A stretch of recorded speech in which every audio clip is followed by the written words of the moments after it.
Hey guys, listen, welcome into the building. As you come in the building, don't forget, hit that like button. You know your ticket to get on this train ride. We about to pull this train out today, and the ride is about Love and Marriage DC. Listen, tell your friends, tell your neighbors, tell everybody. If you are into reality TV, and I'm not just saying this to say this because you don't hear me say this on any other shows that I recap, but I have got to say this for Love and Marriage DC. One, I didn't think they was going to really do much without Monique and Chris on there, but I know Monique and Chris is sitting back like, oh damn, they doing it without us. Because let me tell you, Love and Marriage DC, they shutting that TV down every single Saturday night, one episode at a time. They are killing it, okay? They doing the darn thing. I mean, they are serious with their reality, and I love the dynamics between all of them. So we're going to get into it tonight. We're going to hop on this train, and we're going to pull out, okay, and do this recap on Love and Marriage DC. So in the chat there, can we get a choo-choo, because we're about to pull this train out after we board it. Now, listen, guys, we got to board it with our monthly ticket holder, okay? Hey, Auntie Robin. Hey, Diva. Good evening. How you doing? I'm good. How are you? Doing well. And hey, we got to board it with another one of our train riders that is always riding with me, okay? Sometimes he got to take the wheel because these people be trying to throw it off the track, okay? Listen, I pass it to my co-conductor, all right? Be like, take the wheel. Look, security gave me a little information last night, and they said, there were quite a few who needed to be let off the train, but we showed grace and mercy last night. So we want to thank you, Conductor Diva, for allowing the people to stay, because security was ready for them to go, but you kept them on. So choo choo. So hey, let me bring on. Hey, Auntie Robin. Hey, everybody. Hey, Juanita, how are you? I'm good. Ready for this train ride. Ready for this. Okay. Listen, this train is about to pull off. And can I tell you, they gave us another good show. And you know what, we said it. Maybe we got to give away our idea. We'll give it away now. Maybe we got to get in Carlos King ear, because there really needs to be a reality TV award show. And for a reality TV show, period, point blank, Love and Marriage DC needs to collect that award. Yes. Okay. They giving it to us, okay? So we're going to start out here where, Brittany, you know what? Shout out to Brittany. How old is Brittany? Jamie and Arena's daughter. How old is Brittany? She got to at least be like 32, maybe. I would say 32, 34. Okay, she young, but she wise. Okay, very wise. You better give it up. You can say what you want about Jamie Sr. and Erana and Mama T, but guess what? They don't raise some kids up in there. Jason got a good head on his shoulder. Little Jamie, regardless of the troubles he go through, he's still not stupid. Right. He ain't no fool. He ain't no fool. And honey, Brittany, she did the darn thing. She called the family intervention. Okay, she had little Jamie there. Listen, they brought Mama T up in the building. Okay, Jamie Senior was there. Everybody was there. Mama Erana was there. She was like, no, we can't do this anymore. She said, what did she say? We're gonna put it all out on that table right there. Right. She said, all on the table, honey. She said, I love you. She said, we gathered here today to stop the nonsense. What to she said, act like your family. What she said, I'm tired of you and you. These one-on-one. Hello, Black Panthers. Good to see you. Okay. She said, I'm tired. We ain't doing this. Laid it down. She's had some wisdom. Didn't she though? So then everybody got to speak. And so you know what we need to see, and this needs to go out to quick. Okay, because you want to act like there's no love in the family just because they got some problems. Jamie sat there and said he loved his son. Right, he did. You're gonna have to get it together. Because I love you don't mean I'm gonna let you not just do whatever. We're not doing That's right. That's right. Okay. So Jamie Sr. told him, he was like, listen, you can stay here, but if you're gonna stay here, we got to go to counseling. Okay, so either you choose counseling or you pack your bags up, you take all your stuff. He said everything. Right. That's right. You go over there to the girl who you think got your back, and he said to change your address too. So that's see, right. you be over there hanging. That's you know what? He wasn't playing. He reminded me of when that day when he said, "What you gonna do? What you gonna do?" Child, he wasn't playing. You know what? Because you know what? Sometimes they fool around the kids. Oh, I'm leaving, but then their mail still come to your house. No. Jamie Sr. said either you get this together or you taking everything. And you're going to change your address too. Get your mail over there so I don't have to worry about when you get a ticket in the mail and calling you. No. Move. If you're going to move. But if not, you can stay here, but you're going to go to counseling. He laid down the law. So then, Mama Erana, she was like, I love you. Because the mamas that get soft for the kids all the time. Oh, yeah. Okay. Mama said, I love you. Okay. Mama T cried. Mama T was crying. Because she says, she afraid that something going to happen to her baby. Jamie Jr., that's her baby. He the firstborn. It's Jamie. He the oldest, right? No, Brittany's the oldest, but he's the oldest boy. These families with the boys get away with everything, but that's another story for another day. Oh, yeah. With everything. So when the boy was born, that's the one that's going to carry on the bloodline. Everybody got sensitive. Mama T got sensitive, and that's her little baby boy. And she's afraid. She's afraid that something may happen to him. She started crying. And little Jamie, he a little spoiled. We're going to keep it 100. He a little spoiled. Because he got up, told me, I can't take it. All dramatic and everything. He need to go to acting school. He need to be in the next Tyler Perry series. And he'll do very well. He got up, he couldn't take it, went down, sat on the steps. Everybody followed him. Come on, little Jamie. Come on, Jamie. He got drama. Jamie was made for this on TV. Okay, nice camera action. He ready. He went down on the steps. He was carrying on. He was crying, and Brittany broke down. Everybody broke down. That family loves each other. I don't give a darn what's going on. They love each other. They love family. They love each other, and then they hugged it out. And you see, even Jamie Sr., listen. You know what? He's not afraid to show his tears. Right. When you can get a man that's going to be real and show them tears, and he on TV, and he an ex-detective, a cop, he blew. He blew. Okay, you know how blue is, No, Jamie Sr., he love his family. He love his kids, and he wants him and his son to work this thing out. And listen, he got a right to tell his son, you got to work. Right. Can't be paying you your way until you 90. Nobody doing all that. You got to work, my brother. You got to figure out your life and get your life together. Now, I love you, but what I ain't going to do is be paying your gas, your tickets, your food, all that. We're not doing that.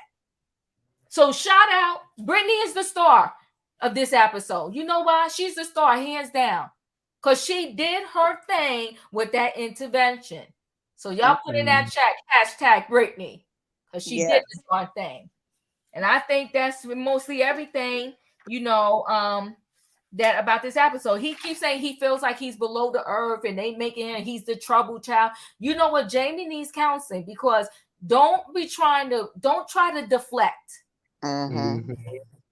Okay. I'm going to have to tell you what's going on in my feelings, and you can tell me your feelings, but stop saying like, oh, we don't love you, we don't want you. Brother, you driving a nice car. Brother, for no job, you look cute. Got on nice clothes there, though. It's not yesterday's clothes. Air fresh and everything. That part. All of that. All of the above. All of the above. So stop it, little Jamie. We like you now, but you don't be playing in our face. But I will say this. Hands down, call Tyler Perry. He got a job for you. And the Academy Award goes to Little Jamie for the best reality actor of a reality show. Okay, so Roy here, go ahead. What are your thoughts?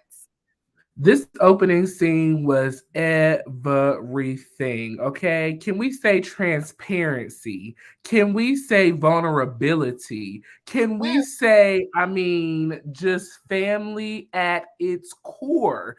This was a family meeting. You know what I used to love on Run's houses, when Run would call all of the children together all in one room, and we're going to sit down and have a family meeting. And Brittany, I am giving her, I'm not going to say she's the star of the episode, but she is definitely one of the stars on the episode. There is another star that we'll talk about a little later, but she brought that stardom on. You know who it is, Diva. We were talking about him earlier. That's right. You facts. She opened the door so that he could walk through and do the real work. Okay. So this scene had me choked up, Diva. It had me choked up because we had Mama T crying. When Mama T bursted into tears, I said, oh no, not grandma. And I think it touched Jamie even deeper to see that his grandmother is concerned about him. Your mother is concerned about you. Even though Jamie Sr. has this hard exterior on the outside, Jamie Sr. is concerned. And most of all, Brittany is concerned. She wants the family to get, you know what, Diva, you can tell that this family is used to being on one accord, because I don't think that they will be fighting so hard to get back to that Zen one accord place. And I want Jamie Jr. to stop trying to, and this may be wrong when I say this, but stop playing the victim. You're not the bad child. That is not what your parents make you out to be. That may be what other people say, but you are not the bad child. You are better than that, because if you was the bad child, you probably wouldn't be here. So it speaks that you're still here, that you're doing something right. You're doing something right. So this whole scene, Diva, this was family. I loved it. This was reality TV. I love that Carlos King is keening in on that father-son relationship. That is something that we have always struggled with in the Black community, is that father-son relationship. So I just love that he is giving us the father-son relationship.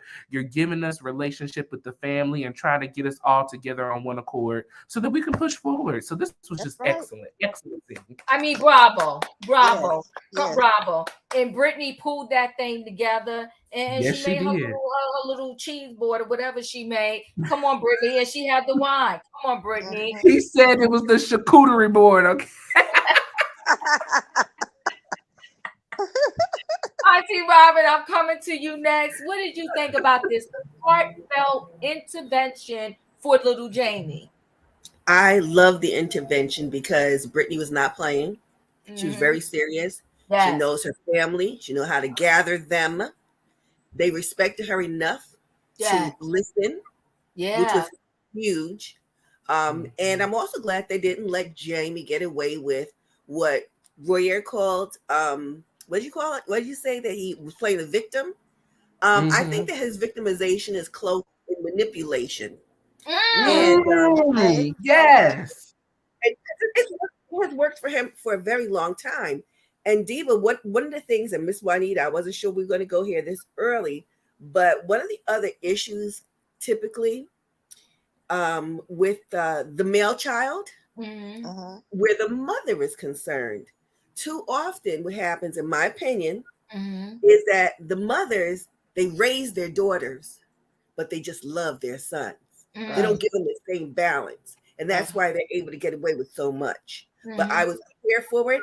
I was happy that Jamie said as quickly as he did that it's not just about you, it's about us.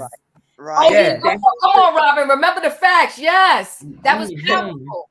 That was powerful. He took ownership. He's like, I messed up. He acknowledged there's something that he didn't do that was as good as or well as he couldn't have. There are things he messed up, and he was taking ownership, and they moved forward, and that I loved. And Brittany is my new homegirl. Yes, you know what, Robin? That is a powerful thing you just said. He acknowledges that. Listen, because none of us are perfect, right? Right. He acknowledged Jamie Senior, like, I ain't perfect. This ain't just you. So don't think so. So pretty much knock it off with that. I'm the bad child. I'm the victim stuff. Exactly. I got stuff to work on too, but I'm willing to do the work. What did Yana say? Got to do the work. Got to do the work. Got to do the work.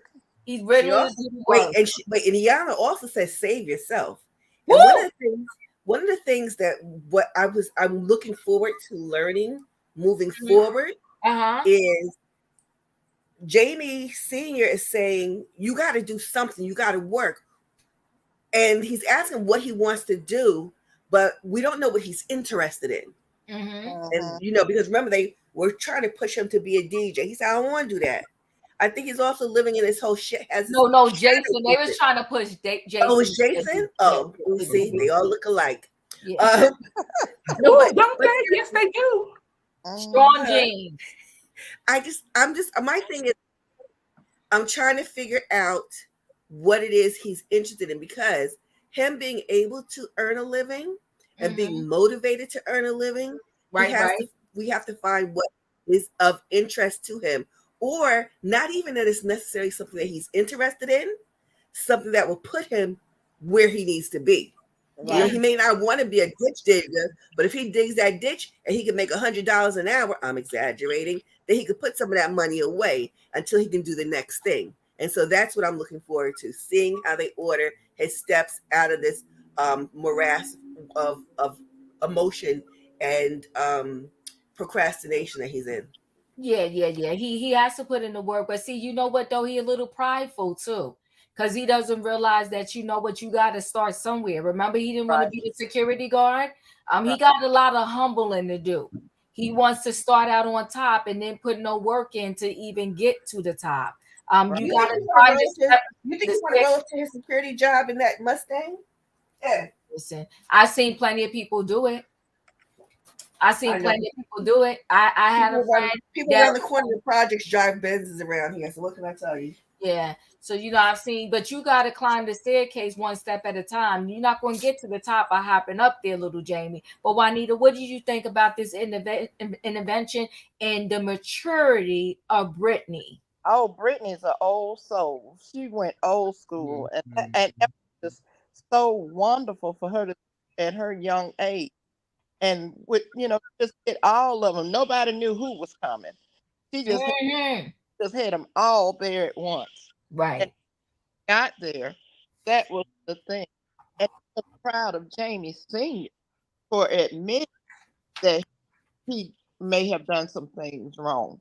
And he really, really loved his son. He really do. He had some tough love for him, but hey, he's a man, and like you say, he's 26 years old, and it's time for him to decide what he's gonna do.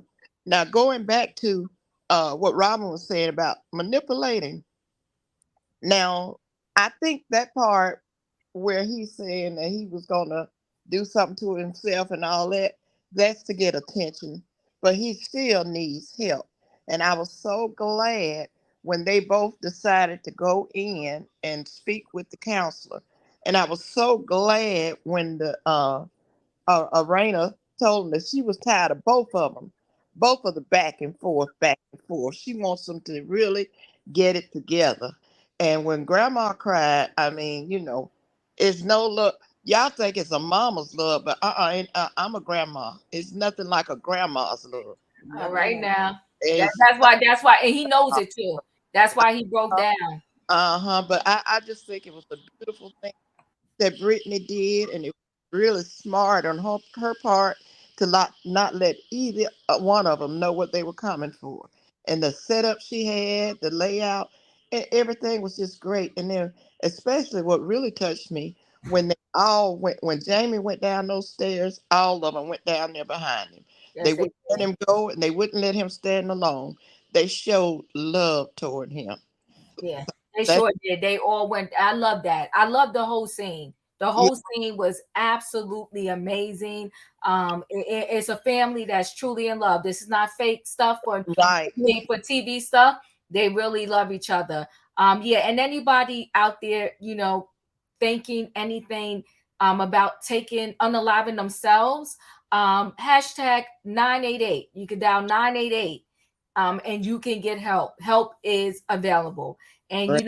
we never know when someone, when someone says anything like that, it's still a cry out for help.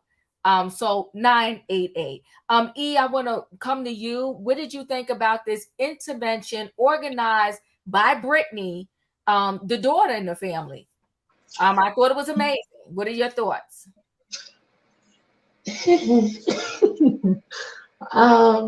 So I'm going to have to drop in a moment. I have a team meeting, but I did want to say this because I kind of see things on both sides. Mm-hmm.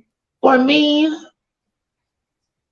and I'll start with this quote because and this is something I say often. We raise our daughters, but we love our sons. Mm-hmm. I typically have seen that, and I say that in relation to single moms. When we're talking about, the ideal situation of, kids growing up in a two-parent household, I really feel like there's balance there. And from what I observed, this is just me from what I was able to gather, I don't necessarily think that Erana and Jamie were always on the same page when it comes to parenting. Mm-hmm. And that imbalance is how Jamie Jr. fell through the cracks, in my opinion. And I agree with you. It's always a cry for help because who would act this terribly to be seen and heard if they were already seen and heard?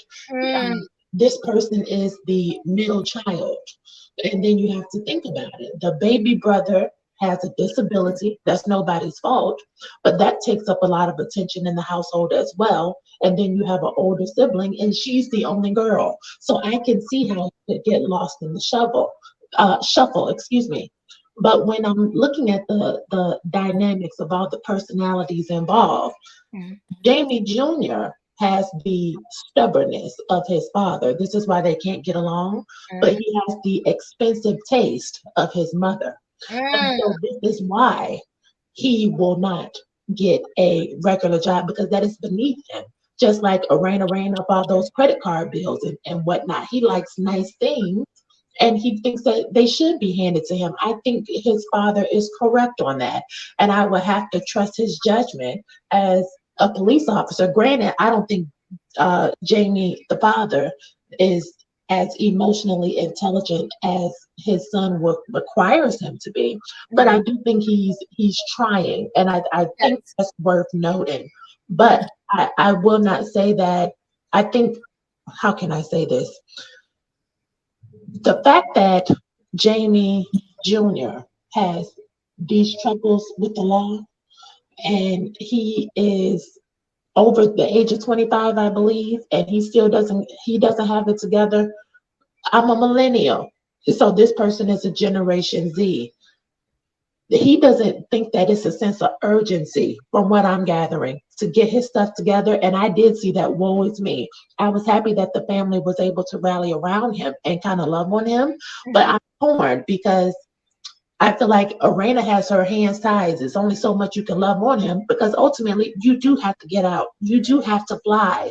Your parents are not going to be here forever, and we have other children. So I thought the scene was okay, but I think that we're a long way from progress, but it was still beautiful to see. So hopefully that makes sense. Yeah, they got to start somewhere where in baby steps, and I appreciated the fact that that was a nice start. You had all the key members of the family there. You had grandma, you had mommy, you had daddy, you had the oldest sister, and you had the party that needed to be there. Well, no, the other party that needed to be there was the girlfriend. I think she's a major component also. Well, you speaking facts, but I think they wanted to start with the family, immediate family. The family. Because bringing the girlfriend in could have dragged the conversation to another heated level. Right.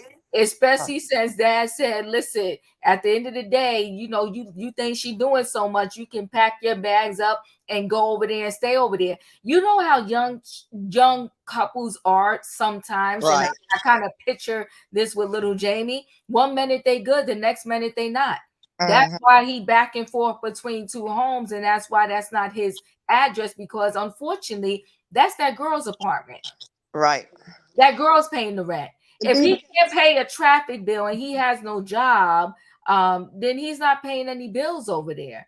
And that girl needs some counseling and therapy herself, because not for nothing, if my daughter was carrying a man like that at 26, I would have a problem with that if I was. Exactly. So, you know, it's a lot of dynamics. You're right. She did another part of a counseling or intervention part 2. She may need to be there. But you know, she got to go. She need to see Dr. Cunningham herself, but we'll go into that later when we get to that scene. And so, Diva, can I say this too? Yes. Little Jamie got to learn that he has to crawl before he can walk. That part. You got to take what you can get your foot in the door somewhere. Find something that you may like to do, and it may not pay what you want, but you use that on your resume to move up. That part. A lot of time, if you have a job, you can get a job. That's all facts right there, and that's all his dad may be delivering a message in words that Jamie doesn't understand and can penetrate to him, but the dad is delivering some correct messages. He just has to learn how to use words in conversation that can you know, resonate with little Jamie. So let's move forward to the next scene. We're pulling this train out of that stop and going to the next stop, and this is where Winter and Shirella meet up at a venue, because Winter is going to have a divorce party. I don't know who in the world came up with these you know, idea to have a divorce party, but okay, whatever. So she's going to have this divorce party, and she wants to invite all the ladies, but of course she needs Shirella because she doesn't speak to none of them, and none of them speak to her. So the only way that these ladies will remotely probably show up for anything with Winter is if Shirella kind of begs them to. But you know what? Shirella is proven maybe that they ain't even going to be speaking to Shirella. But I mean, time will tell. So Shirella believes that Ashley and Winter just needs to sit down alone or one-on-one, and perhaps those two can work their situation out. I'm not quite sure that can really ever happen. I think that the bridges that were burnt, who burnt them, whether we want to say Winter or Ashley or Erana, either way, the bridge that those ladies needed to cross to meet in the middle of the world, somebody blew it up. They didn't burn it. They blew it up. So I don't know who's going to rebuild this thing one brick at a time, but I know it's going to take a lot of time. I'm not quite sure it can happen, but that's what they kind of talked about there. And you know what was ironic to me is that Shirella said that, you know, she was telling Winter that, you know, Erana wanted to bring joy to her event. And she was saying, like, why would Erana think that was even remotely like a good idea? Well, Shirella, unless I'm crazy, you did the same thing. They could say, why would you think it was a good idea to bring Winter to the event, knowing that neither one of them get along with Winter? So what would be the difference? So I couldn't understand that. And, you know, Winter feels like Erana plays both sides. I think Shirella plays both sides. I think, you know, there's a lot of messiness going on. But what do you have to say about this scene between Winter and Shirella? I'll start with you at the bottom, Juanita. What are your thoughts on that scene? Well, Shirella's kind of messy to me. That's the way I see her. And the reason why was it no, her and Joy don't get along is because Shirella was the side chick. Did you catch that? Uh-huh. Mm-hmm. And Shirella, well, it was messy, right? But Joy's real problem is that not about Shirella being a side chick to her husband. Joy's problem is that, wait a minute. Yes, that is true. mm-hmm. Yeah, she's feeling that, Shirella was a side chick and her husband was dating Joy's girlfriend. Right. But let's be clear though. Let me just say this. Why is that Joy's business? But go ahead, carry on. Okay. Okay. And as far as Winter and Erana and Ashley, I think it's going to be a while before they can build bridges. And I kind of agree. Sometimes it seems like Erana is the type to throw a rock and hide her hand. Oh shoot. She kind of stirs the pot a little bit. So when Ashley and Winter, they both kind of figure out how she is, they really all need to have a sit down and just get everything out. I don't know how that'll work, but that's what they need to do. Well, I agree, and I'm gonna move to E. But see, the problem is last season ended so volatile, right? The reunion was toxic. And they didn't show us a lot, but we do know the reunion was toxic. So how do you go from there? How do you become friends with Ashley when her husband was so aggressive towards you and things were so toxic? You would need for him to at least begin with an apology. And I don't think Quick is going to do that. But E, what are your thoughts? Winter and Shirella and Winter in this divorce party that she's going to throw. First of all, Winter is the reason, in my opinion, that they got a second season. Because if they didn't have Winter the first season, they would have had no show. She kept the storyline going. Erana is going to pussyfoot around Ashley, and Monique is going to give us the regurgitated nothingness that she brought on Potomac. So Winter is necessary. I did not appreciate the way that they ganged up on her at the reunion. I root for the underdog. And so I do think it's time for Ashley to kind of get over it. They talk bad about each other, move on. What the DMs that Erana is still like harping on, I'm over that. I feel like let's move on. It's a new season. Let's start over. With Shirella, I kind of was under the impression initially that maybe Joy and Shirella's husband had something going on. The way that Joy was so standoffish and hesitant to speak about it, I'm like, there's something beneath the surface. So now that she's admitted that, her friend was involved with him and, Shirella was the side chick, I can kind of see that, but it still something feels off. I feel like I'm not getting the entire story. And so I'm interested to learn what is going to come out. But Miss Juanita, when you said that Erana throws rocks and hide her hands, I agree with that. And I think Joy does too. And I think there'll be they both do. You're right there, E. I agree with you. I agree. Joy is messy. I'm starting to see a little messiness with her. Obi, I'm coming to you. This Winter, Shirella, and the divorce party. They're all messy. That's what I think. So I think Shirella is messy. I think Joy is messy. I think Erana is messy. But the person I'm actually going to kind of put my finger on the most is Sherrell. She's the one who is actually playing both sides. Because first of all, she should not have invited Winter to that party. And I feel like she's actually the one going back to Winter and the other two ladies and like taking things back to them like vividly. In Erana's case, when she talked to Sherrell about Joy, she was trying to make, so from the discussion, she was saying, whatever Joy is talking about, this has been going on for like the past 10 years. So like 10 years is like a lot of time for you to still be holding on to something like this. And then it doesn't make sense to me that your issue is with Black, but then you're going to block Black and Sherrell. Like, what does Sherrell really have to do with it? And when Joy is actually speaking about the whole thing, she doesn't specifically say, "Oh, it's because Sherrell was the side chick. That's why I don't want to deal with her." She still refers to what Black has been doing.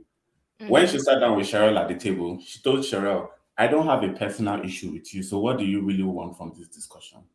But remember, that's not what she's been saying. She's been saying, "I have an issue with everybody who is related to Black, including his wife and everybody else who is attached to him." So yes, you don't have a problem with Remember the stuff, Obi. Remember the words. That's right. Talk about it. So like they're all being messy in my own opinion. Like, and then Erana, I don't know why Erana really wants Joy. Like, if I was in Erana's position and I actually heard what Joy told me, I don't really think that's something that she should have actually taken back to Sherrell. Joy has already made her position firm.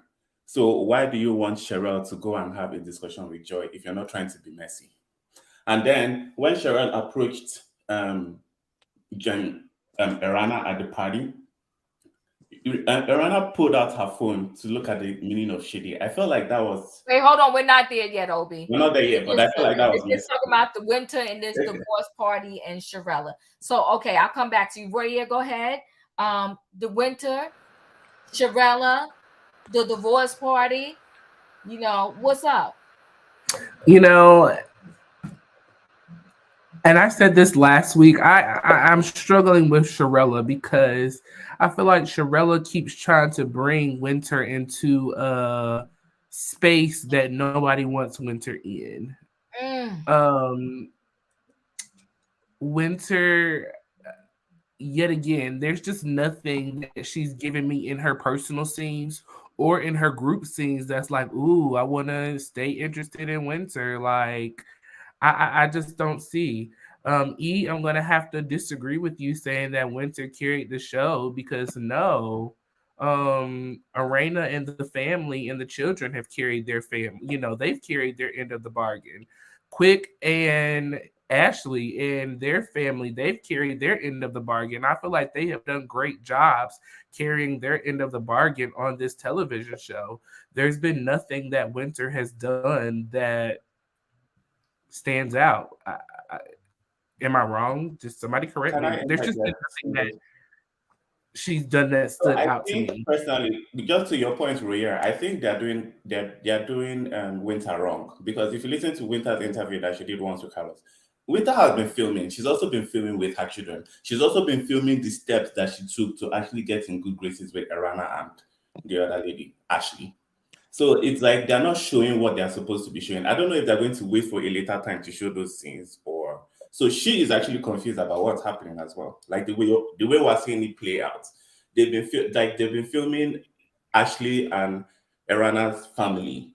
Winter has also been filming with her family, but they're not showing any of those scenes yet. So I don't understand why. Yeah, I don't feel like it's just worth the show. I mean, the camera is only going to give what you give to, what you put in front of it. And there's just nothing that Winter is showing that's saying, hey, camera, pick me. I mean, it's just not there. But that's just my opinion. Okay, and I'll say something about Auntie Robin. What do you want to say, Winter and Shirella? Well, I would like to start by saying that Shirella is not on both sides. Shirella is on every side. That's the first problem. Winter is ridiculously pretentious. I said it last week, and until somebody changes my mind, and that somebody would need to be Winter, I think that she got gassed up by Carlos King to say, you're going to be the star of the show. And she is bringing so much, as you would say, Diva, she teamed too much right about now. It's nothing about but pretension, trying to just look a particular kind of way, these forced relationships. And I'm putting the blame on Shirella to start, and let Winter be her sidekick in that. And Joy has got such a bug up her butt. And I agree that it's not just that she's angry with Black. Black for dating Shirella and her friend at the same time. Her anger is very deep-seated and rooted, and she can say it's about her girlfriend all she wants to, but she's mad about what happened with that group Mambo Sauce or whatever it's called, because they were on a trajectory and it got sidetracked, I think, in Joy's mind, and he messed it up. He messed up her bag. He's the reason she had to be in Mexico to have a steady gig, and she's harboring that anger, and she's blaming it on the relationship with the friend, because otherwise she can't rationally explain how she has such animus, and that's the best story that she can latch on to, and it's all about her pretending to be a really good friend to her friend. She needs to miss me. You know what? You team too much. You know what, Auntie Robin, you are correct. Because let me say this: a 10-year grudge. What you're mad about is what is this? What's that darn? What's the SUV? Who's that group with the candy and all of them? She's that Tasha. What's her name? SWB. SWB. SWB. She's Tasha. All mad. Don't know. It's not Escape. What's the one in the group? The one she's just angry. Right. Tasha. It's Latasha. Tasha. You're right. That is Joy. Joy is Tasha. She's angry. She's pissed. She's like, listen, our group, she think they were supposed to be the next Jackson 5. Okay, that's what she's thinking. Like we was gonna be the next Jackson 5. She said we had a major deal. She said, and the way she had, you see the anger in her when she was sitting there talking to Shirella. She was like, we killed that tour. And because your husband wanted to mess us up and bring back old groups, but we'll get to that. But before we get to that, let me just say this about Winter. Y'all know I loved me some Winter last season. Yeah, you did. I love Winter, but we got to tell the truth and shame the devil.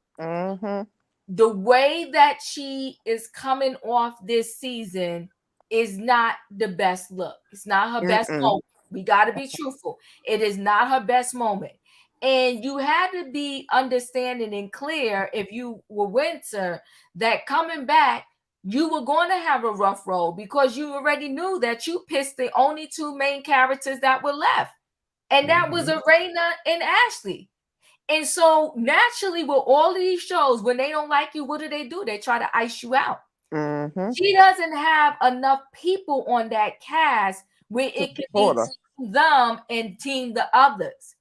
So the bigger team right now is Erana and Ashley. Right. So if you're not in with one of them, you're screwed.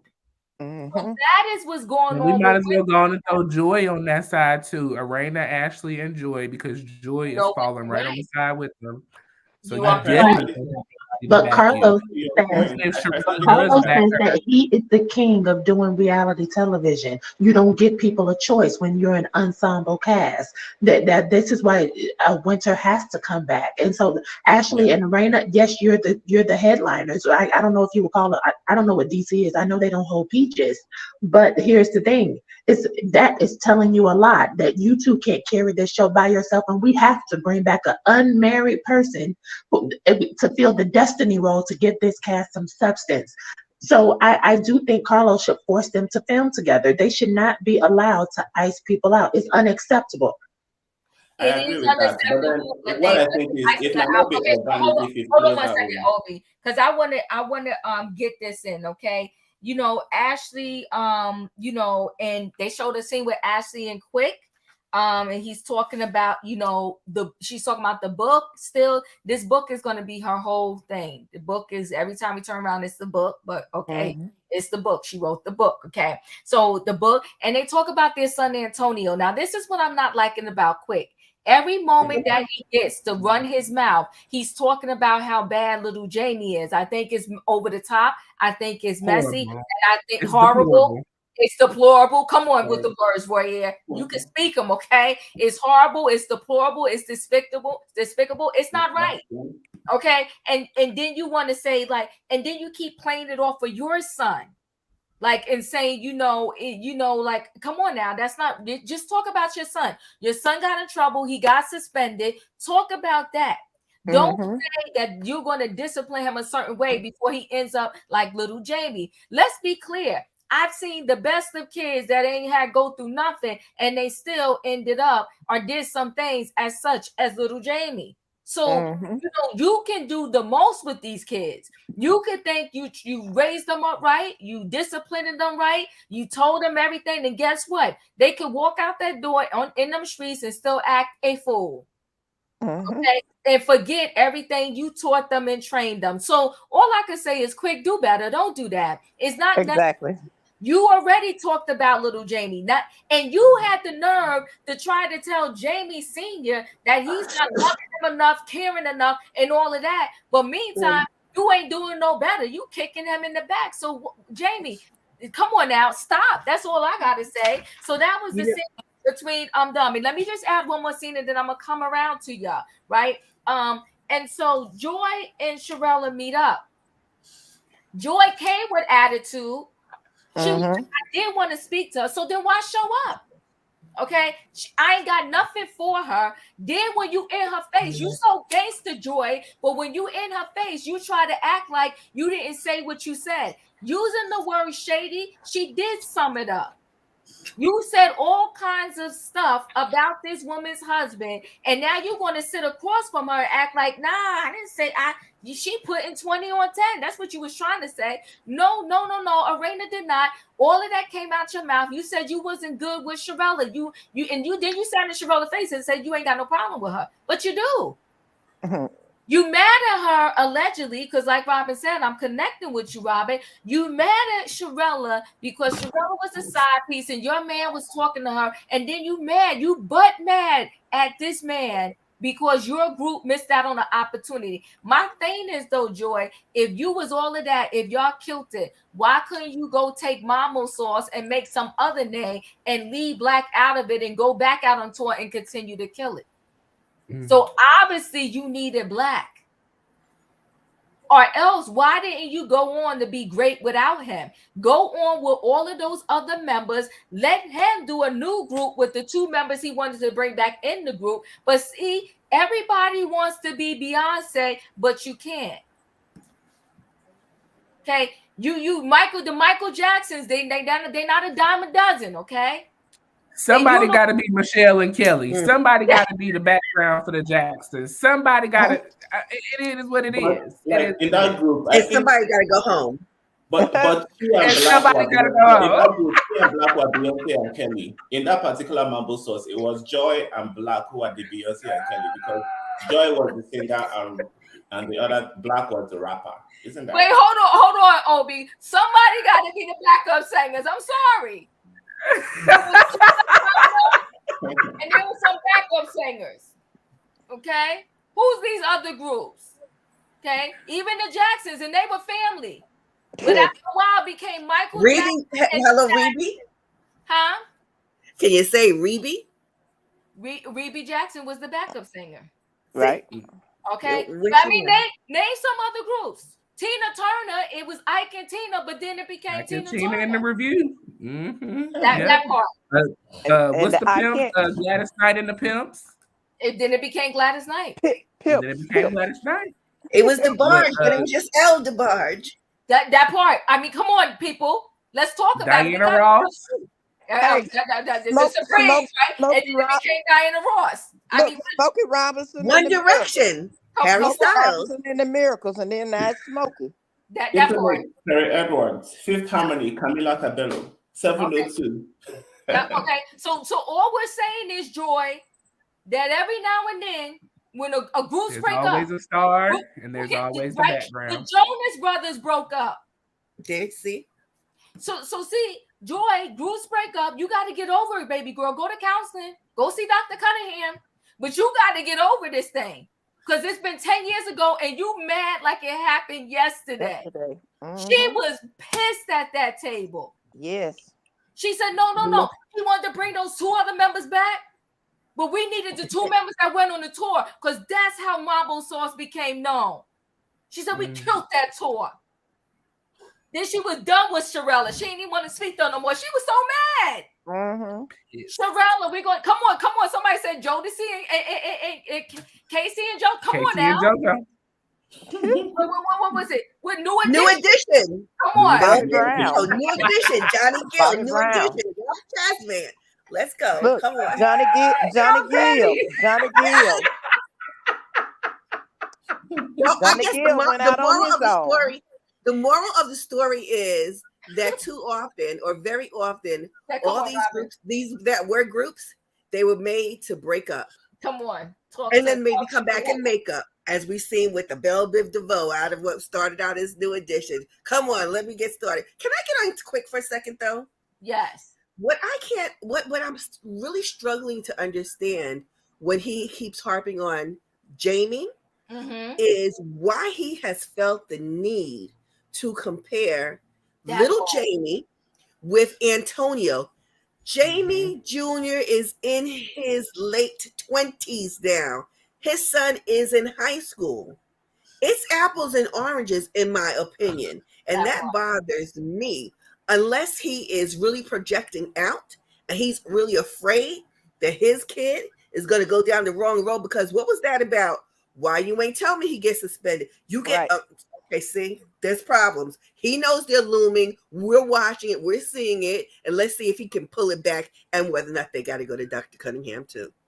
That part. So you know what? Before we move on to another scene, we got to go around here. Juanita, what do you want to say to Joy? Because groups break up. We need her. We need her to get over it. What would you like to say to Joy? She might be listening. Face reality. The past is the past. The future is now. If you want to start a new group, then get you a group and get you some singers and you start. You can't harp on what happened 10 years ago. Let as they say in Frozen, let it go. Let it go.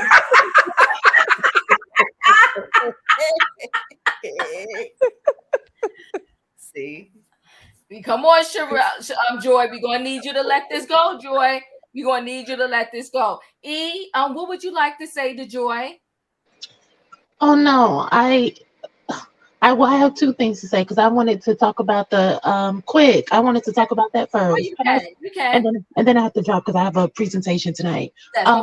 I want to piggyback off of Robin. I agree with Robin 10,000%, and I think that Ashley and Quick's son Antonio, he is a cutie patootie looking just like Ashley with his cool self.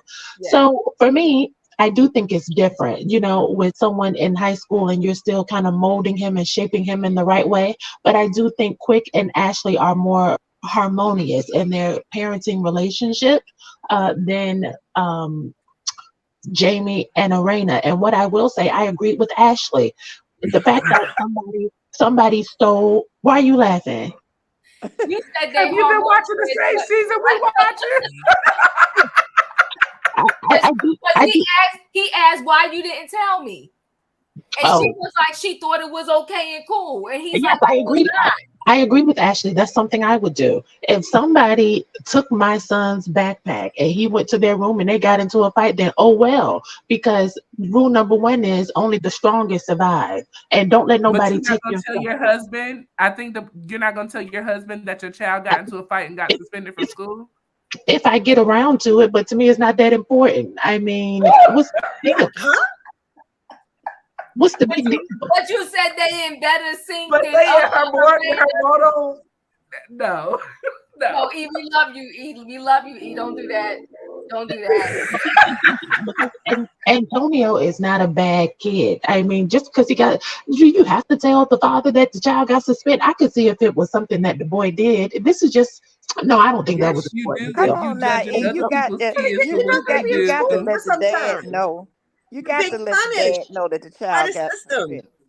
No, I think that Quick, you know, he was getting the street named after him and all that. No, that could have waited. That could have waited till the next week. And then when it comes to Joy, you said, what do I want to say to Joy? I want Joy to pick another struggle because you only got into the intro by default because Monique wasn't there. I don't even believe the relationship between Joy and her man. I actually cringe at that he reminds me of those men who I just don't like Joy's husband, and I don't even think she likes him. When she said she didn't even want to, I can't be honest. I thought I could be honest here.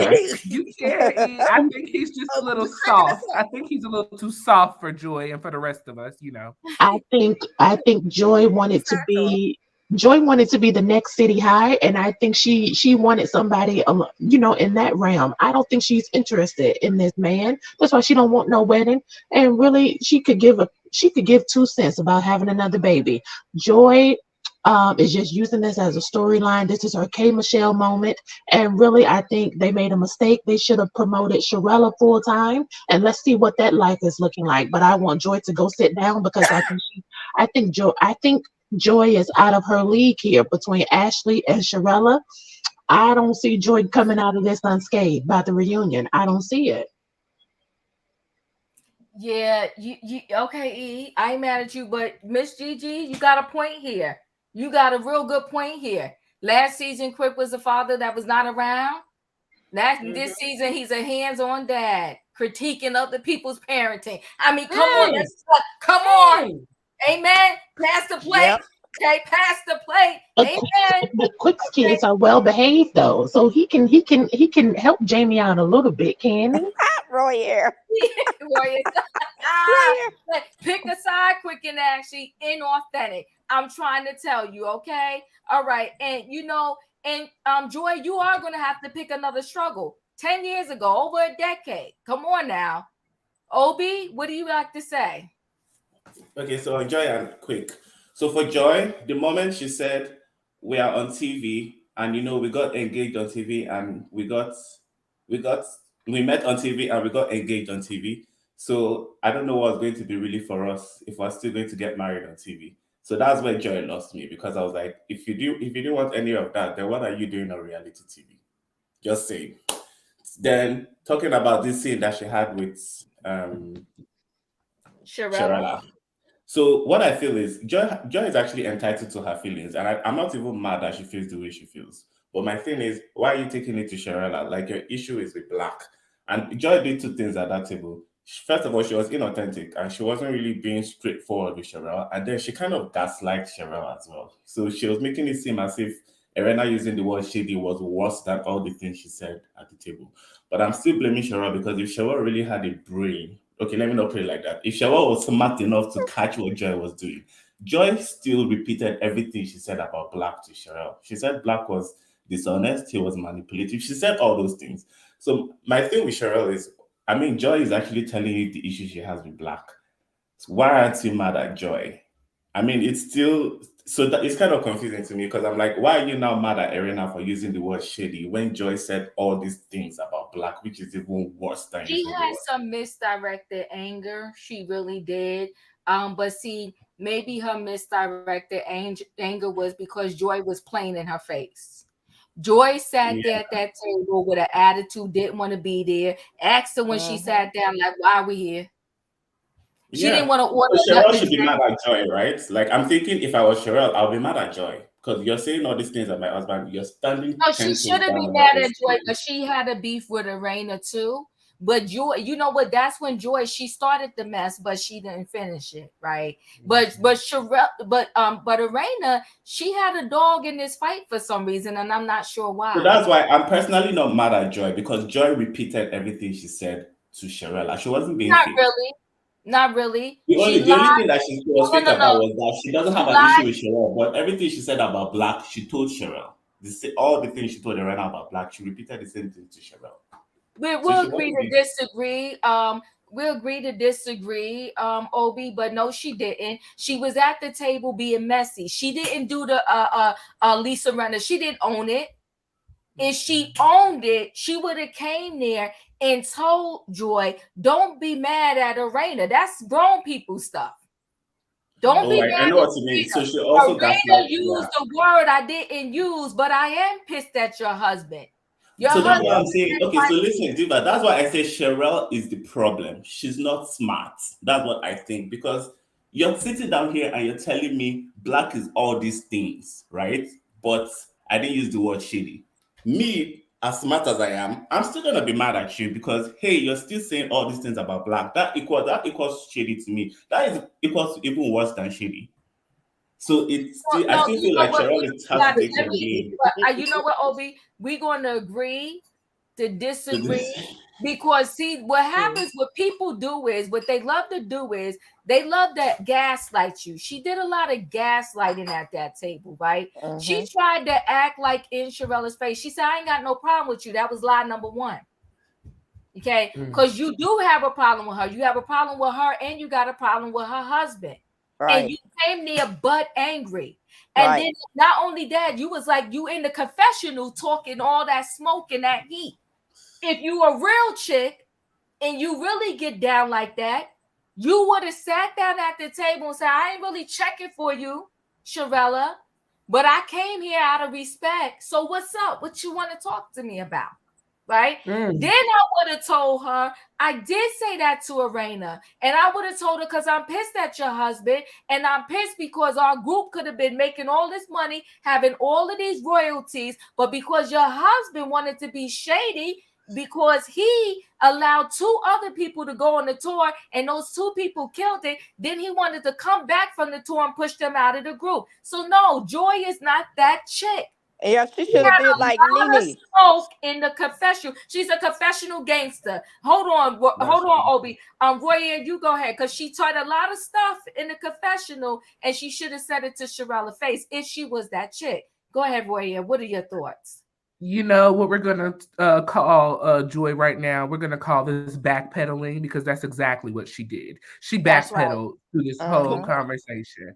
Now you stumped your way down the street like a big 5-year-old because you didn't want to this scene, and then when you got to the scene, you made it seem like that there was no problem, no issue, as if you just weren't talking to Erana in her kitchen last week about all of the issues that you have with not only Black but with his wife as well, because the wife was sleeping around with Black, but friend was still with. I mean, so you have a problem with everybody.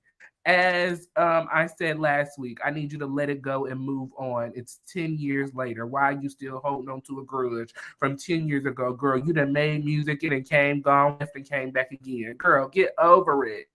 Quick. And if she was a real woman, she'd have did like Nene. She'd have said, I said what I said. Oh, come on now. That part. That's what I would have did. Quick, how dare you? Not once, not twice, but here we are the 3rd time in 5 episodes. Right. And here you are yet again calling Jamie Jr. a bad kid, or criticizing his childhood and the decisions that he made as a child. I have an issue with it. And then you to try to compare your son to him as if your son is like, and I think this is my biggest issue about it. Quick act like that he ain't from the same streets, the same background, the same issues that Jamie Jr. and Jamie Sr. have. So how dare you try to sit up here on TV and act like you better than, as if you were just down the same road just a couple of years back. Okay. And turned your life around, so why can't little Jamie? Hello. And like you said, Diva, or somebody said, now last season you was nowhere to be found. You was at everybody's event, in the car sleep, at the club sleep, at the office sleep. You everywhere else but at the household, taking care of your children. But now all of a sudden it's the issue. The hypocrisy of it all. Get out of here. Real quick. So, you know, there was an interview that Jamie did with Carlos. So in that interview, he was saying that Quick has actually told him, Quick has actually told him that he's had these issues that he has right now when he was a child. So Quick could have actually been using himself as the example to his children, and like all these examples that he's always trying to throw Lil Jimmy in there. He could actually use himself. Like, hey, you got into all these issues, and you had this life, you had all these bad things happening to you, and you got into all these issues in the past. But hey, you still came out on top and all that. So, I mean, it's actually easy for him to just use himself as the example. So why is he using Lil Jimmy as the example? And this is actually really bothering Lil Jimmy, because Lil Jimmy really talked negatively about it, and I think he has made like 2 tweets about it, like in regards to what Quick has been saying. Yeah, because it's messy. RT Robin, did you say your thoughts on these 2 scenes? I did. Okay, thank you. Everybody went. All right. Yeah, so Quick, you do not get the award this episode. You're being messy. We're going to need you to calm down. And I hope the rest of the season we don't continue to hear you say how little Jamie is so bad. Get a better storyline. Go sell the book for your wife, but don't do that. Okay. Anywho, so listen, guys, let's move on to this next scene. Dr. Cunningham, Dr. Reginald Cunningham. Hold on. I wish I would have got a better picture, but hold on. Let me see if I can bring this up. Okay. Dr. Reginald Cunningham. Okay. Are we seeing Mr. Man? This man, out of all the therapists we have seen, yes, on all of these reality TV shows, this man right here. You better do it, Diva. Go ahead and zoom it in. Yeah. Okay. Hello. Listen, I think Dr. Cunningham is married. Shout out to his wife, his kids, the whole family. Okay. But Dr. Cunningham looking sharp, was dressed to kill up on that scene. And I was about to give him an A+ to the end. To the end of the scene.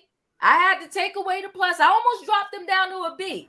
But because all of his people that came on reality shows before him was so horrible, I left him with his A. But Dr. Cunningham, y'all better give it up for Dr. Cunningham. Yes. Okay? Because he did the darn thing. Mm-hmm. Oh, come on. Was wearing the fashions. Yes. Fashions. Okay? He listened.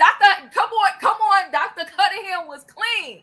Head to toe. He was. You know what he was talking about. He wasn't performing for the TV. Come on, right. He wasn't performing for the TV. He was doing his profession. He sat there and he listened. And he checked Jamie Jr. and Jamie Sr. Okay? I felt like I was in his office. That means me and you both. Now hold on, Shirella. That's the problem I had. That's why he didn't get an A+. Yes, exactly. I was gonna say the same thing. I was getting ready to ask you, what happened? Because how you going to talk to them? He did the counseling. Counseling went well. Okay. He told Jamie Sr., you gotta check yourself, because when you're arguing, nothing good's gonna happen. He told little Jamie, he said, you your own problem, you in your own way. And then when little Jamie mentioned that he had thoughts like that of unaliving himself, he told Jamie Sr., you go out the door for a minute, I got to talk to him. Mm-hmm. He talked to him and he said, listen, I got into this because of you, not you for say, but because of people like you, because you're good enough. Come on, Dr. Cunningham. That's what Dr. Cunningham said. He said, you're good enough. Praise. Yeah, okay? He said, you're good enough. And he said to little Jamie, he said, listen, anytime you feeling that way, I give everybody I work with my number. You call me, because I'm going to talk you off the ledge. So little Jamie, because he's crying out for help. Little Jamie, as they was leaving, because this wasn't about TV for little Jamie. Little Jamie needed this help. So little Jamie looked at Dr. Cunningham and said, can I get your number? Dr. Cunningham's like, oh, I don't have my... No. Come on now, Dr. Cunningham. How you going to let that brother leave without the number? I would have wrote it down on some paper or something. Come on now. That's why I didn't get A+. But that's the thing. See, he got into his for real doctor mode, and he had to keep with the cameras on the other side, and they didn't collide because Dr. Cunningham got very serious. And he was like, oh, this is my job. This is my profession. This is what I can do. And whatever it was, I believe it was about his setup for the taping of this. That is the only reason, because he did not strike me as being deficient in that respect. Because we know, based on what he said, I'm always going to be here. Let me give you, it was like almost a prop at that point. Yeah. But it was a prop for the audience, but not in his real experience. And I think that's what happened. Okay, you could go with that. I'm going to go with this. If you're going to pull me up on the TV and I am a professional doctor like this man here, he got all the letters there. He got EDD, whatever that is, LPC, LCPC, CDWF.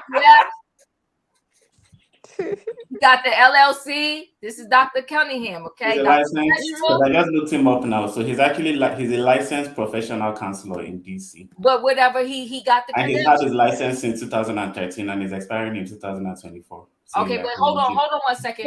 He has the credentials. He did the darn thing. All I'm saying is, TV or not, this is a serious situation. I wouldn't have said, oh, I got your dad's phone number. I'm going to make sure you get it. Between that time and that time, you never know what's going to happen, Dr. Cunningham. Yeah. So you told them, they would have blurred out his number. And plus, is his number, was it going to be the same number that's on this site? I don't know. Or he could have taken little Jamie's phone and said, "Here, I'll put your number in my I put my number in this phone." Was he going to get this number right here? You said it. That's like, it looks like the number in for his office. I think if he gave Jamie a number, he'll probably give him the actual number. That's what I think. This number will be the number to his office. I'm just saying, I was about to give Dr. Cunningham an A+. So you said you had to move the plus diva. He lost the plus. He lost the plus because of that phone number situation. But everything before that was amazing. So to you, Dr. Cunningham, when they give out the awards for the reality TV shows, you are going to win the award for the best therapist ever. I don't care what reality show we look at. You're number one. Give it up for Dr. Cunningham. Yes. Number one. Look at him. And he know it too. Look at him. Looking good. All clean and everything. Got the Papa Smurf beard. Clothes. Call him up, diva. Come on. Wearing the designer clothes. Okay. Giving real therapy. He wasn't performing for the TV. Come on, I like. He got a logo too. Look at his logo at the top of the corner up there. Come on now. Oh, shucks now. Come on, Dr. Cunningham. Look at that. Hey, he didn't come to play. He came to slay. That part. Okay, yeah. Therapy for the black man. Come on, mister. Look. Come on. Oh, shucks now. Listen, he killed it. Thank you. We're going to have to give him the plus back, even. We're going to have to put the plus back on there. Listen. It's Black History Month. No, but you know what? For Black History Month, I'm going to give him back the plus. Even though that was a big mistake. That was a big mistake.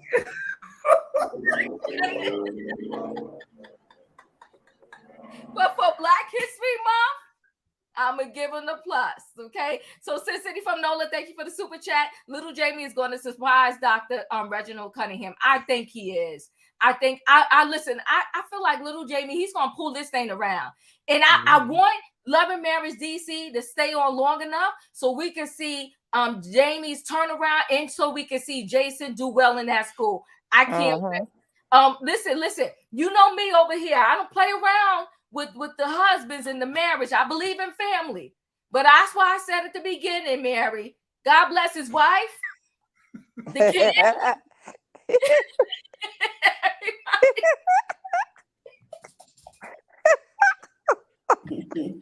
My auntie Diva do not mess with married men, okay? She do not do that.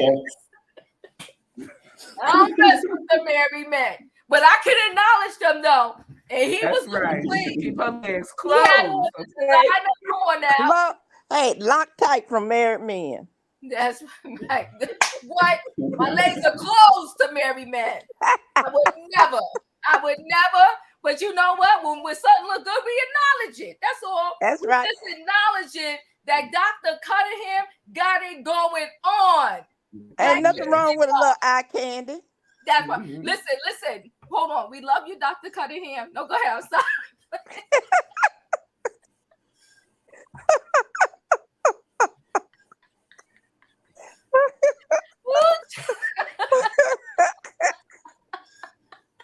Oh my God. I got a headache. I laughed so hard. Right. I'm sorry, guys. Y'all see y'all playing. Come on. Go ahead. RT Robin, what did you think about that scene? I absolutely love that scene. I believe Dr. Cunningham, like you said, of every therapist we've seen on these reality shows, he seemed the most earnest. He seemed the most invested and the least interested in being a TV doctor. Yeah. That's the start. Yeah. Now I got to make a confession.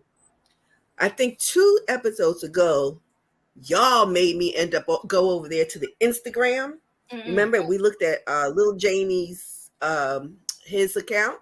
Yes. And I went to the account this week, and for a minute I was bothered because little Jamie put a post about how he was trending, and that was exciting for him. And I was like, oh no, little Jamie, no. But I'm thinking a little differently now. You know what? I think that he has gotten enough support from people like the Gray Tribe saying we're pulling for him. We saw him sit down with him, and I think that he is going to surprise all of us. I think that he feels like he is maybe just good enough, and maybe he can pull this out, and he's going to show us, not in a bad way, but he's going to prove that he is as worthy as we're saying he is, and he's worthy not only of being better and doing better, but of the support that he's been getting from the audience. Right. Yeah, I think he's gonna pull through. He's gonna pull through. Thank you, Auntie Robin. Roy, yeah, what do you think, Dr. Cunningham? Dr. C was amazing. Okay. Now I always have to give my number one top TV therapist to to Yama Van Zant. I mean, because she is that girl. She is the TV therapist. But Dr. Cunningham is definitely next in line. Professionalism from the door walking in. He was dressed nicely, groomed professionally. He was ready to meet with father and son. He knew when dad needed to step out and we needed to have a private conversation. You know, he knew how to get not just dad together, not just son together, but get us together as a whole so that we can both see that I got issues, you got issues, and we're going to work on these issues together so that we can come out with a positive outcome. You know what? I'm willing to put on the table that this will be one of Dr. Cunningham's his best patients that will turn their life around for the better, because I just truly seen that Jamie Jr. was engaged. He was honest. He was open. This was, I want to say, in my opinion, this was the first time that we seen the veil come up above Jamie Jr.'s eyes and really see the deepness in him. This young man is really hurt. This young man has some trauma that he is dealing with. And I want to just acknowledge Jamie Sr. for putting his pride down and being able to come into a room, because it's one thing to receive therapy, but it's a whole nother thing for you to allow another man to diagnose you, put you in your place, and then you still receive what the man said. I just gotta give it up to Jamie Jr., Jamie Sr., and to Dr. Cunningham, because this is the example that we want to see on reality TV. This was excellent. Yes. Come on, Roy. Speak the truth, honey. Amen. Amen. Dr. Cunningham, we love you. Obi, what do you have to say? Oh, I'm detailing on everything you guys said about Dr. Cunningham. And then regarding Jamie, so if you listen to that interview that he did with Carlos, you actually see. So for me, I was not even thinking so positively of Jamie from what I was actually seeing on TV, like so far. Like I was still kind of low-key scared for him. But then after listening to that interview he did with Carlos, he actually opened my eyes to a lot. So I think he's really growing. I'm kind of detailing on what Robin said. I think he's growing, and I think he really gets it now, just based on that interview. So that's all I was going to add. All right. When he did that interview, did little Jamie have a job? Yeah. Yeah, he does. No, he has a job. Yeah, he did. Okay. Carlos was even saying that he was possibly going to hook him up with some other, opportunities. I guess he's on the right platform now. Okay. I was just checking. I was not trying to be shady. I was just checking. Okay. Juanita, what did you think about that scene? Roy, I'm still right here. You being fresh. You being fresh. You being fresh. Roy, y'all got me cracking up. No, I'm not trying to be fresh. Go ahead. Yeah, you did not have to do that. Okay. I was just checking. It's good. You need to check, right? Okay. Let's get back on the track. We back. Okay. I love that scene, and you know what? I think little Jamie's gonna surprise everybody. I really have faith in little Jamie that he's gonna surprise everybody, because he's looking at it like, wow, actually somebody understands what I'm trying to say. And then to see his dad sitting there listening to him, and then when Dr. Cunningham just laid it on the table and checked Jamie, I mean, that says a lot, But I'm proud of both of them for sitting down, going to counseling, and loving on each other. Yes. And Dr. Cunningham is thebomb.com. Yes. He's the best reality TV doctor, like Roya said, other than Ayala. Well, but we're talking about on the reality TV shows, though, not like she had her own show, so I'm putting her like outside. But on the those other reality TV, he needs to be on all the reality. Yes, TV he shows. does. Travel. He needs to travel. Yeah. Right. So he's a good one. Or do Zoom meetings. Yeah, he could do Zoom. You are correct. Yeah. That's right. We got technology now, but he needs to help a whole lot of other people because there was a lot of foolery going on. Exactly. He needs to go over there and talk to the Scott brothers. Yeah. Exactly. He needs to have a sit down with all of them all over again. That part. They need to do Carlos. If you're listening, have a retreat to DC. That Let part. them travel to That's DC. what we need. Let them travel to DC and see Dr. Cunningham.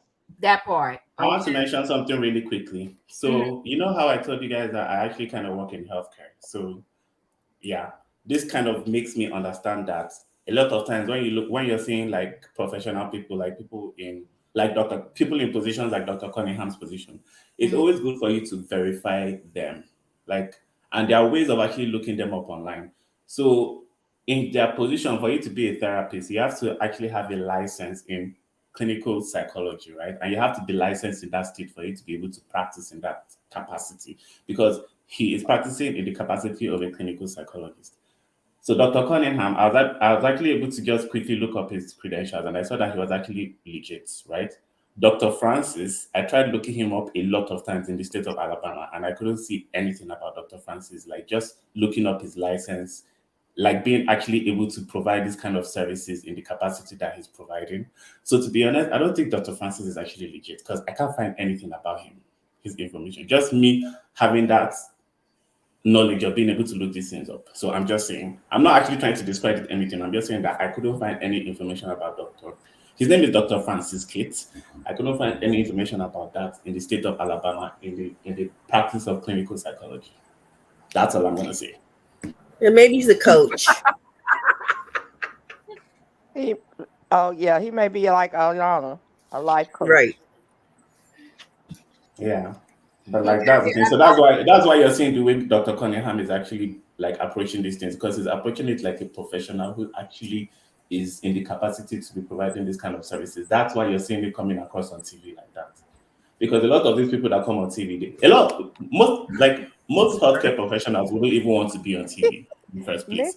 But then even if, for them to actually agree to come on TV, I feel like it's better for them to actually be more legit and verified, All right, so I'm clutching my pearls, but we shall move on. We're giving it up right now. We're not going to steal away Dr. Cunningham's moment, but thank you, Obi, for all of that. We appreciate you. But right now, we're just giving it up to Dr. Cunningham, and because it is Black History Month, sir, you went from an A to an A plus, okay? But get your numbers together, get your business cards together, and make sure if you're going to talk to somebody about being in crisis, that you can hand them your card. That's all, Dr. Cunningham. But other than that, we like you, we love you, and you look sharp, and your website is everything. You're doing the darn thing. Again, God bless your wife, all right? You ever break up? No, if you're not married, you can contact Diva at chroniclesgrayhair@gmail.com. We thank you. Because she's giving you good promotion. Oh, Jesus, I ain't fighting you. Good publicity. Good publicity. Come on. No, my legs are closed to marry Matt. That's if he's single. You ain't nothing but a hop, skip, and a jump away from DC girls. So that part. Okay, you see, y'all was about to make me. Come on, we gotta stay focused. We don't want the train to go off the track. I want to be bad. I was about to say some crazy stuff. Come on, get back together. Focus. Okay, I'm focused. So this last scene, you know what? I am, even though he's messy, we'll give it up to Quicksilver for getting a street named after him in his neighborhood. We're going to give it up to him because we're going to give credit where credit is due. Okay. So, Quicksilver, we're so happy that you got the street named after you. Okay.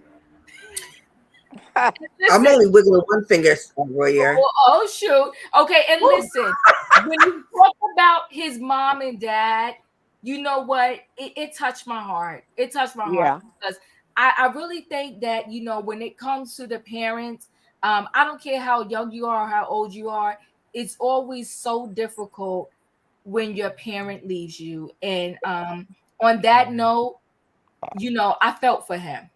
Now, my thing is, you sometimes when you know, if you don't think that you can hold, if somebody's going to be at an event that you got a beef with, and you don't feel that you're going to be able to hold your tongue, because they're going to be there, then you just shouldn't show up.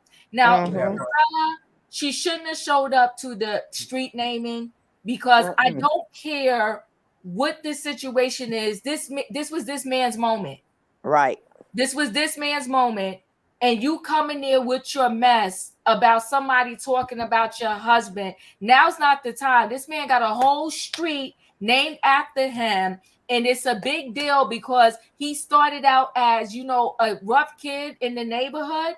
And he rose up to where he is now. And we need the other kids in the neighborhood to look up to him. That mayor looked like he just got out of high school.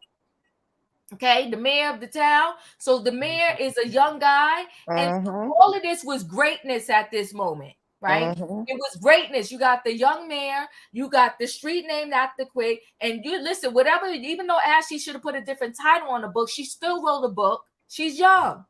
She's in her 30s. Come on. You got a little bit of greatness going on here. And then Shirella, you coming with your mess because he said, she said something about your husband. And your husband ain't no better because he should have checked you sometimes. And I don't mean check in a bad way. Sometimes as couples, if I'm falling off, you got to catch me and say, hey, babe, this is not the moment. This is not the time or the place. That part. And if you can't hold your tongue, go get in the car and we're going to go home. But no, he didn't even stop her. He allowed her to stand in that dark mess and talk that nonsense. It was messy. Now, let me say this. Erana, I'm not sure what your fight was here. You pulling out the phone, talking about the definition of shady. I was here for that. Well, hold on a second. And this boy, you just standing there, and this is your whole mess. But again, Shirella, why didn't you check Joy? Exactly. You should have been checking the both of them. But Erana got all up in your booty. She shut you down, Sherrell. She shut you down. She was all up in your booty. She pulled out the phone. She said, I might have summed it up with the word shady, but did you read the definition of shady? She asked her, did she read it? She played Shirella on Quicksilver Way. She played her. She played her right. Shirella was playing. Both of them played Shirella. Joy and Erana played Shirella. And I feel really bad. Like, I kind of feel bad for Shirella, but Shirella, you should be sensible enough to know what's going on. Shirella brought it on herself. Coming off now very smart and kind of like, I don't want to use it. I'll leave it to the description. Shirella brought that on herself. She played her on that street. She played her on the new street name. She played her. Had the phone all up in her face. And listen, let me tell you something about Erana. Erana cute everywhere she go. You tell Erana you're going to get ice cream, she cute. You tell her you about to go to McDonald's, she cute. You tell her we about to go to the street naming, she cute. Okay, she came there, bulls all perked up. Had the jacket just on her shoulder. She didn't even have a jacket in her arms and the thing. She had the jackets on her shoulder. The jacket never fell. Never moved. Never. Even the jacket is trained. That part. You don't move until I say you move, okay? Right. No, Erana be slaying the TV down. She said, what's your problem? You mad at the word shady? And then she said, and by the way, don't nobody like you. Now that was the thing that was funny. You talking about shady? Now that was shady. Mrs. G actually said the word I was trying to use. So look at what Miss G posted. That's what Okay, that's the word I was. hold on 1 second. Hold on 1 second. Espark, thank you for the super chat. Love and Marriage GC is the best. Come on now. The best reality show on TV. The real Second time best. is, I'm trying to tell you, Carlos needs to promote his own. We've been saying that forever. That part right there. Yes. That part right there. He has found an amazing therapist. That part right there. See, you know what? Carlos King, you know what? Carlos King is holding a grudge too. When did he get kicked off of the Real Housewives of Atlanta? We can say he left, whatever. When did he get kicked off of the Real Housewives of Atlanta? He's been holding a grudge ever since, and every time he gets the chance, he sticks it to Andy.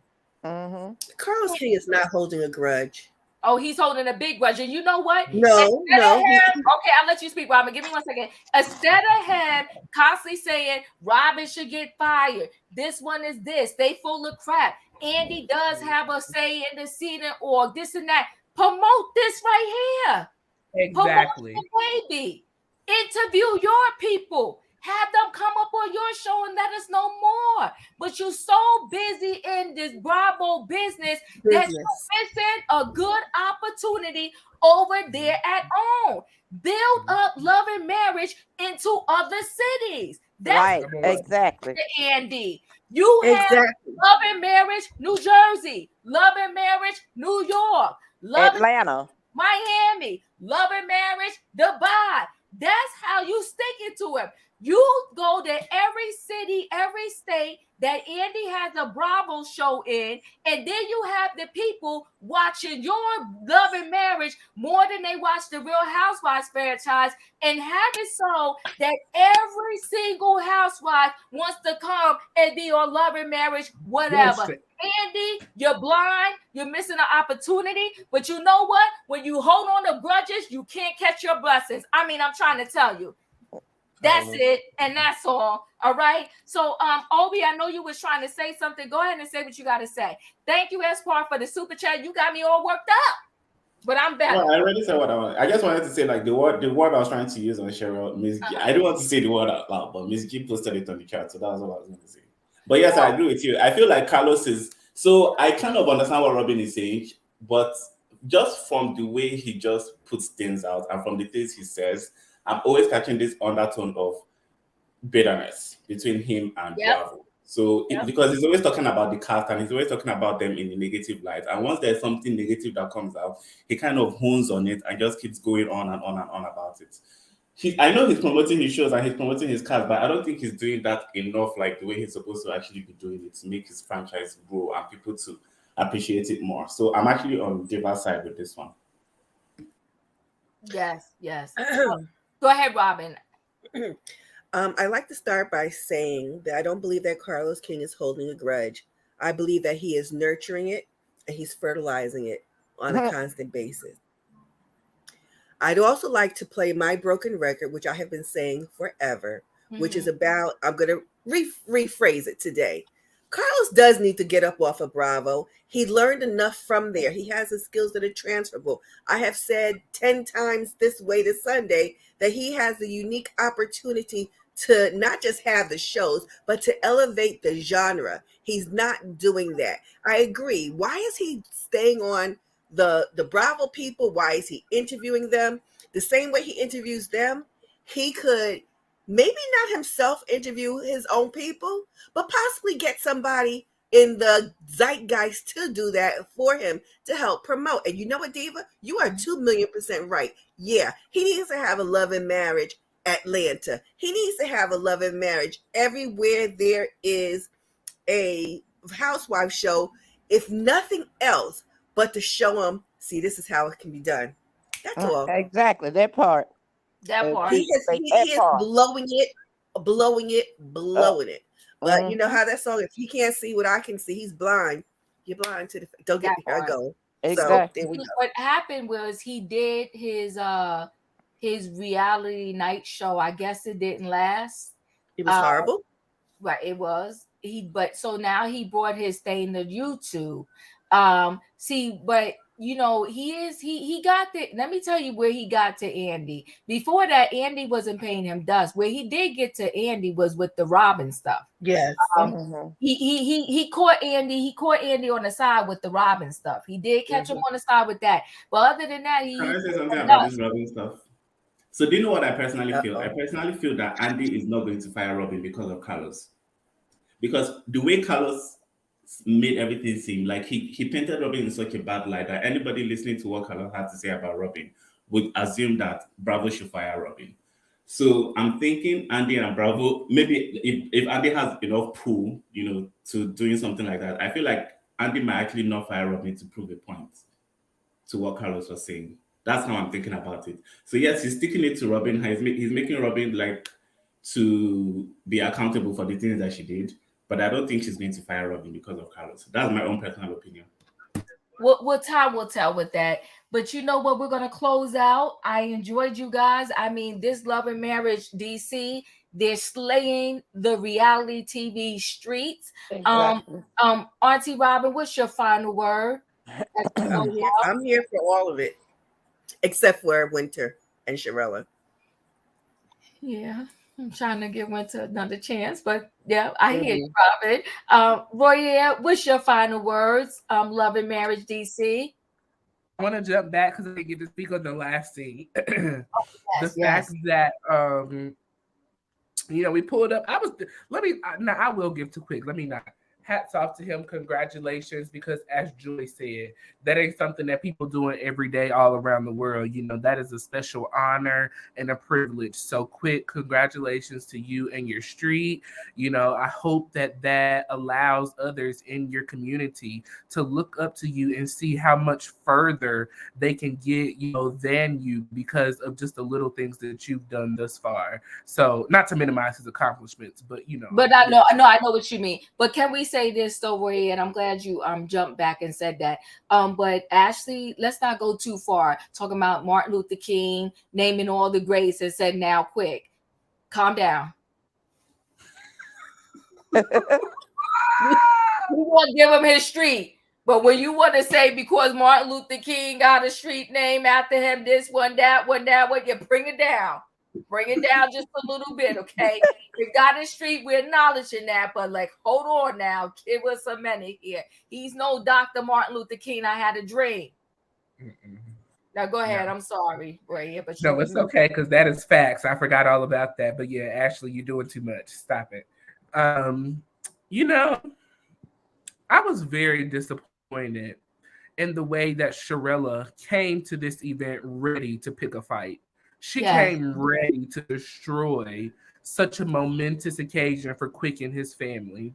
And the fact that she went through with it on some BS that you already knew, you already have a conversation with the person that you supposedly got, didn't have, that you supposedly didn't have an issue with, but then you told Erana that you did have an issue with.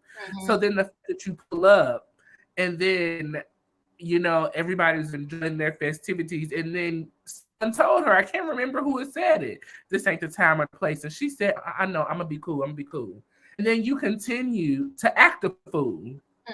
You should have been carried out, dismissed, and let go of, because how dare you? And then I was even more offended that Ashley stood there and allowed it to continue to happen. Ma'am, this is your husband's event. You should have shut that down immediately as soon as they started. What we're not going to do today on my husband's day is be out here fighting on some stuff that don't have nothing to do with him. That's what we're not going to do. But that's a good point. Ashley let it go down. And that's why I was just like, well, if Ashley let it go down, let it be what it's going to be then, because obviously you don't support your man. You don't support the man. You know what, Miss Mouse? You're making a good point, Roya. Miss Mouse didn't shut it down. But hold on one second. Miss G, I guess you're making a point there. You said Shirella is a gutter Barbie. She's a GB. She's a GB. She's a gutter Barbie. That was gutter stuff there. This man has got his accolades, and you couldn't hold your tongue for 2.2 seconds. And Ashley, you know what, Ashley? You get an F. But This you know, shit is Shirella came there with an agenda. Oh She yeah, that's came there. that's what I And said. she stood She up there and walked she on the said, scene ready to fight. She right, walked on the because she scene said, ready to I just fight. can't hold this any longer. And Yep, that's what I said. if Yep. I was Ashley, I would have said, security, escort them both out. Mm. Mm-hmm. And You're not gonna Did then ruin my everybody whole freeze or evening. is it me? Huh? no, we're here. Can you see us, Hello? Diva? We Uh-oh. can see her. Uh-oh. Okay, I think we're Uh-oh. back now. We froze for a minute. It was me. Oh, You okay. good? Yeah, we're good now. Okay, okay.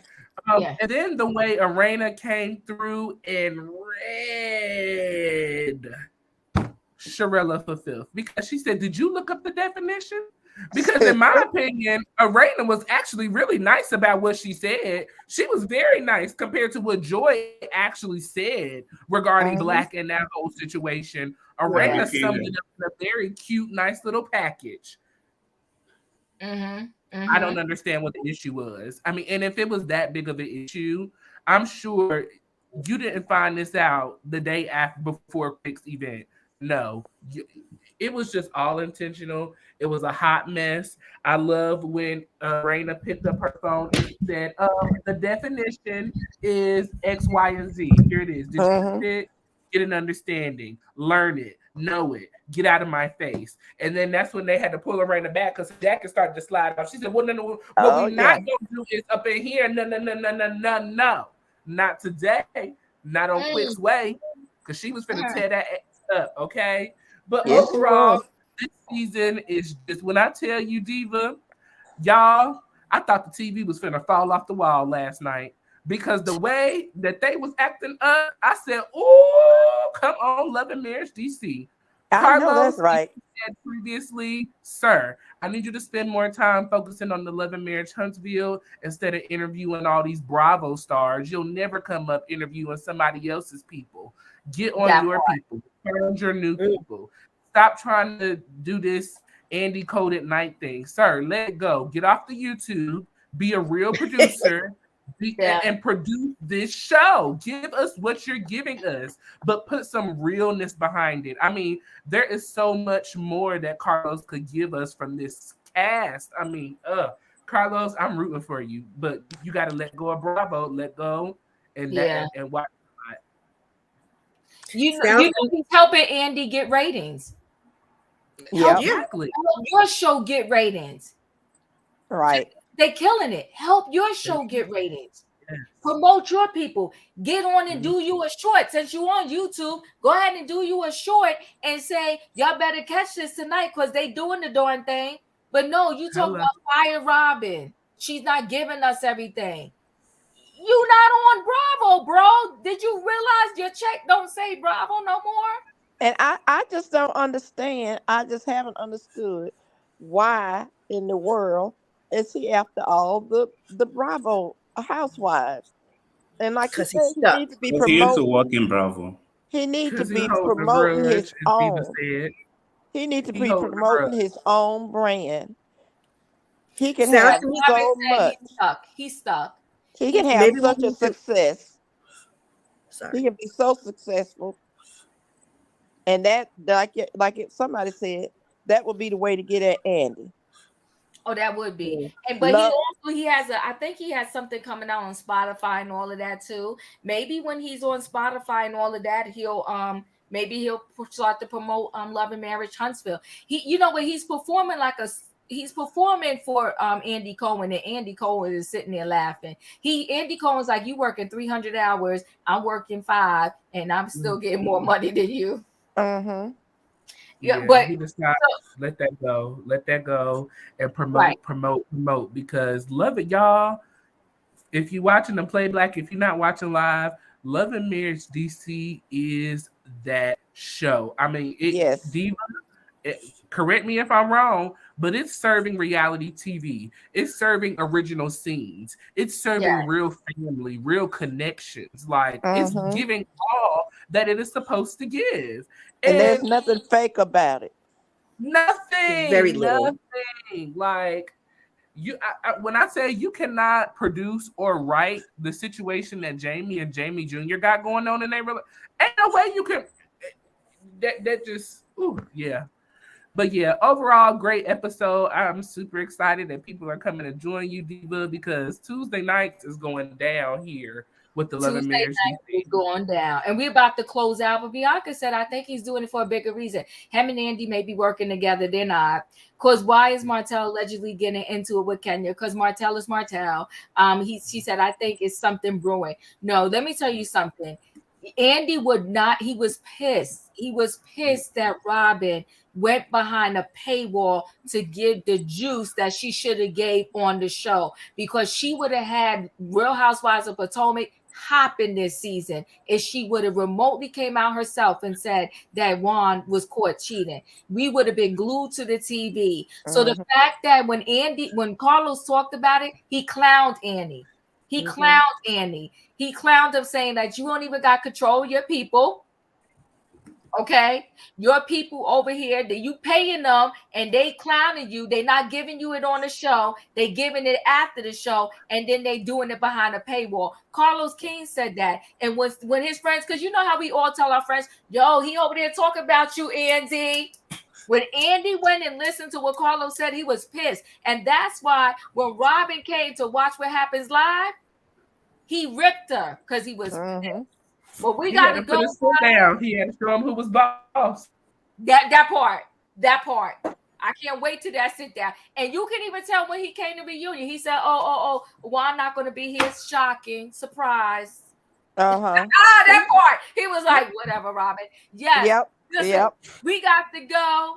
I love y'all. We had a good time. If you're not watching Love and Marriage DC, you are missing out. Point blank. Get on board. Get on board. Come on, Juanita, get on board. Listen, it was a good train ride. Choo choo. The last station. This is the last stop. You got to look at your surroundings. Pick up all your things because you got to go. Bye. See y'all next time. I don't know where you're going. What the thing is, I don't know where you're going, but you got to get up out of here. That part. Say it in the club. Like, subscribe. See y'all later. Bye. Good night. Love y'all. Bye-bye. Good night.